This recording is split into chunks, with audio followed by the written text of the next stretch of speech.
Welcome to our lesson on ancient Indian astronomy. Today, we are going to explore how our ancestors looked at the night sky and discovered the secrets of the universe. In this slide, we are setting the stage. Just imagine that when you look up at the stars on a clear night, you are seeing the same sky that ancient astronomers in place like China, Babylon, and Egypt observed. These early sky gazers identified all kinds of celestial objects like twinkling stars, shining planets, satellites, comets, asteroids, nebulae, and cosmic dust. All of these make up our universe. Now, let's dive into how early astronomers worked. Back then, they didn't have telescopes or fancy equipment, so they relied on their naked eyes. These observations weren't just about stargazing, they were used to understand the seasons, plan cultural activities, cultivate crops, and figure out the length of days and years. Ancient civilizations, including the Babylonians, Greeks, Indians, Egyptians, Iranians, Chinese, and Maya, were like the pioneers of astronomy.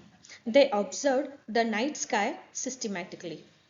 They noticed patterns in stars and celestial objects, which formed the basis of early astronomy. Here we are introduced to some star astronomers from different times. For examples, Aristotle, way back in 3rd century BC, tried to figure out how far away the moon and the sun are. Hipparchus, in the 2nd century BC, catalogued more than 1,000 stars. Ptolemy, around 150 AD, thought the earth was the center of everything in the universe. He put forth geocentric model. This geocentric model in astrophysics is a description of cosmos in which earth is considered the stationary center of the universe and all celestial objects including the sun, moon, planets and stars are believed to revolve around the earth. This model was prevailing view of cosmos for many centuries and was closely associated with ancient civilizations, including Greeks and later the Romans. But then came Copernicus in 1543. He had a bold idea. The sun should be in the center and everything orbits around it. That is heliocentric, they call it. The heliocentric model in the astrophysics is a description of solar system in which the sun is at the center and the planets including earth revolve around it.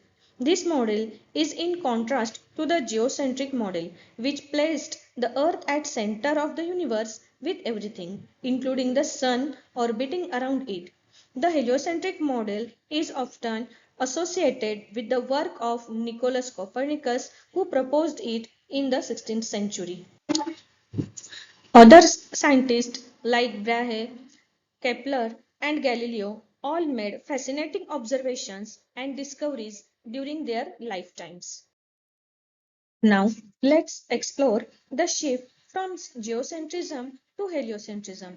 The geocentric model said the Earth is center of everything, but Copernicus turned that idea on its head. Kepler's laws of planetary motion and Newton's laws of universal gravitation were like the eureka moments of the astronomy. They explained how planets move around the sun. In this slide, we look at how astronomers in the 18th and 19th centuries improved their predictions. They tackled the three-body problem. This era saw refinements by great minds like Lagrange and Laplace, helping us understand more about the moon and the planets. Now, we fast forward to technological advancements. Spectroscopy and photography were game changers. Imagine discovering that there are different elements in the sun just by looking at the spectrum. That's what happened thanks to Fraunhofer in 1814. And they found out that stars are not all the same. They come in different temperatures, size, and masses. In the 20th century, we made some big discoveries. First, we realized that the Milky Way is just one galaxy among many. The Big Bang Theory became the most acceptable explanation for the birth of the universe around 13.7 billion years ago. We also learned that the universe consists of matter, 4% we can see, and 23% dark, and dark energy of 73%.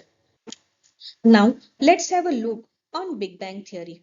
The Big Bang Theory is a prevailing cosmological model that explains the origin of the universe. It suggests that the universe began as a singularity, an infinitely hot and dense point approximately 13.7 billion years ago. In fraction of a second, it underwent rapid expansion, cooling, and the formation of the matter. Over a billion years ago, this matter condensed into galaxies, stars, planets, and all the structures we observe today. The Big Bang Theory accounts for the observed cosmic microwave background radiation and the distribution of galaxies in the universe, providing a comprehensive framework for understanding the history and evolution of the cosmos. In this slide, we get a sense of the sheer scale of the universe. There are around 10 raised to 11 galaxies, each with billions of stars, and each star can have its own planetary motion and planetary system. Planets can even have their own satellites. The universe structure is governed by the central force of gravitation. In the modern era, we have two branches of astronomy, observational and theoretical. Observational astronomy is all about gathering data from astronomical observations and analyzing it using the fundamental principles of physics.